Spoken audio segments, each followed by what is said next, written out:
Hey everyone, Lee here from The Hidden Why. This is Saturday. I haven't done a recording on a Saturday for a while, but here we are.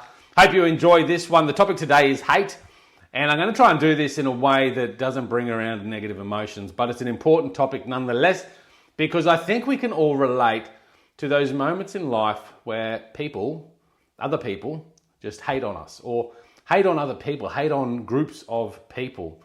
And it can really create some pretty powerful, strong negative emotions that just wind us up, and they do nothing good for our soul. So that's why I think it's really important that we address this, because I believe we will all face it in our lives, weekly, daily, at least every few months. You know, you'll run into these people out there that are just what I call haters.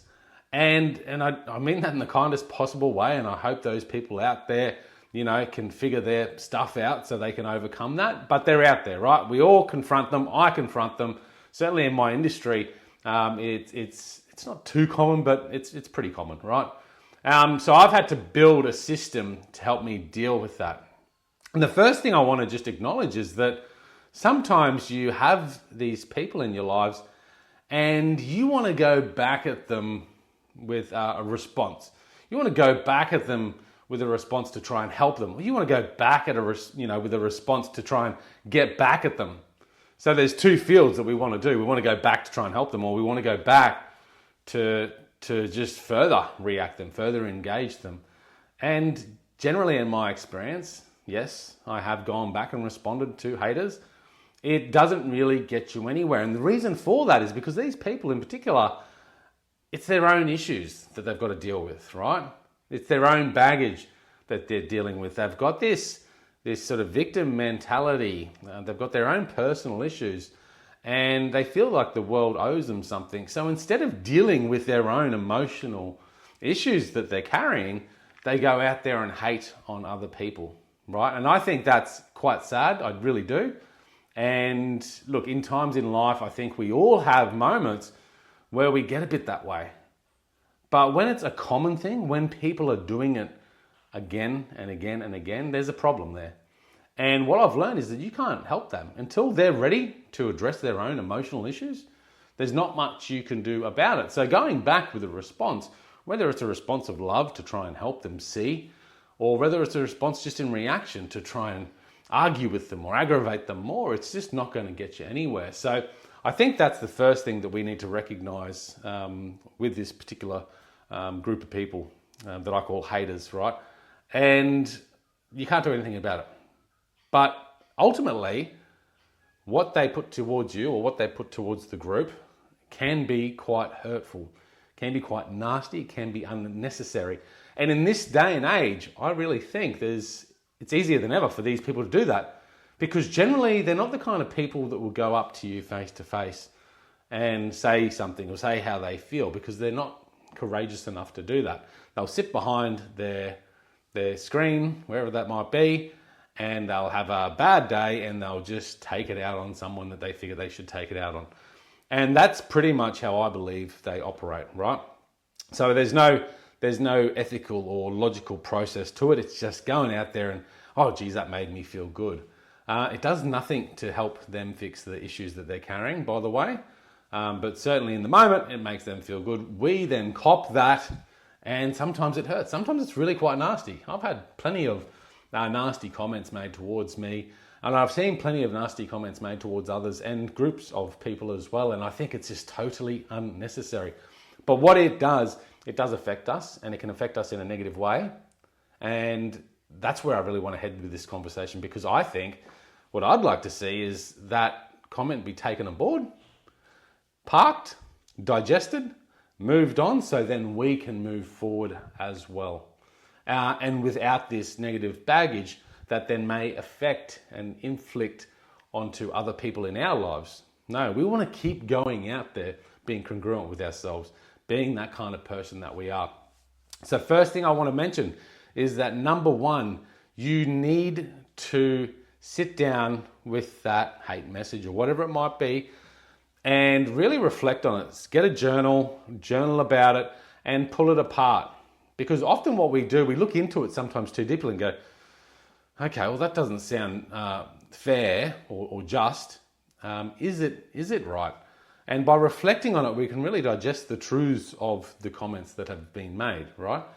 And I think that's really important in the reflection process. So pull it apart, reflect on it, try and understand it. And doing that will just at least get it out of your head, because often what we do, we take it on board and we just don't let go of it. And it just sits here on our shoulders for days and days, sometimes weeks, whatever it might be. We can't let it go. So a journal process or a reflection process allows us to digest it, allows us to better understand it. And ultimately what you do when you finish it, you're just like going, okay, well, yeah, I don't think that was necessary. I don't think that was kind. The second part of that, which I think is really important, and this is got to come from a place of honesty with yourself. Are there any truths in it that do matter? Are there any things within their hate message that you could actually use to benefit you moving forward, to improve you moving forward? Ultimately, generally, and I think this is just a very general, broad comment, in those haters and the hate messages that you might have coming towards you, there's nothing you can do about it. I mean, you couldn't do anything to change their comments differently. You couldn't do anything better. You couldn't be a better person. It's just still going to happen. So ultimately, that's where I think you'll come to. But sometimes there might be truths and you go, okay, yep, I could have handled that a little bit better.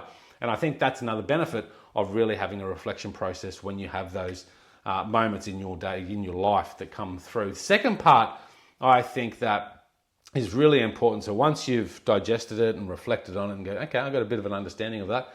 The second part is to look around your tribe, look around the circle of friends and influences you've got, your colleagues, your people in your workplace, your clients, whatever it might be, and reach out to some of those people that you've really worked well with. Because often just some of those nice, kind chats where people really appreciate you, sometimes it just lifts your spirit again. And I think that's really important, because often these haters really are trying to just bring your spirit down. Don't let that happen. Don't let them do that.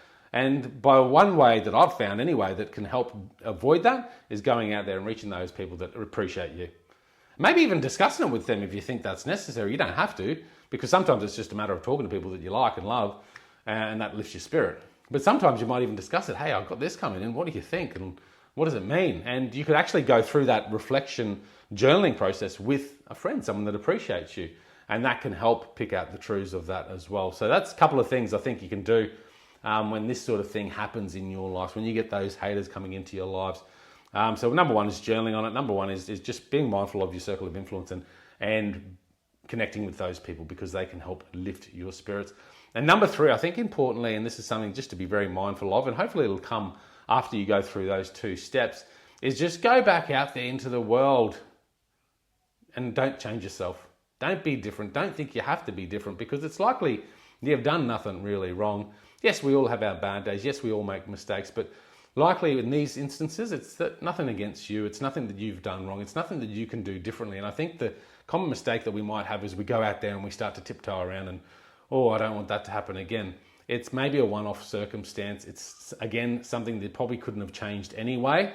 So don't change it, change you. Like, go out there and be yourself. Be congruent with who you are. Because if you're honest enough with yourself, you know you're a good person. And I'd hate to see someone go out there and be a different person because of that potential hater that's come into their life in that particular moment of their life. So there's three things, and I know I've gone on a big tangent here today. Happy Saturday to you, by the way.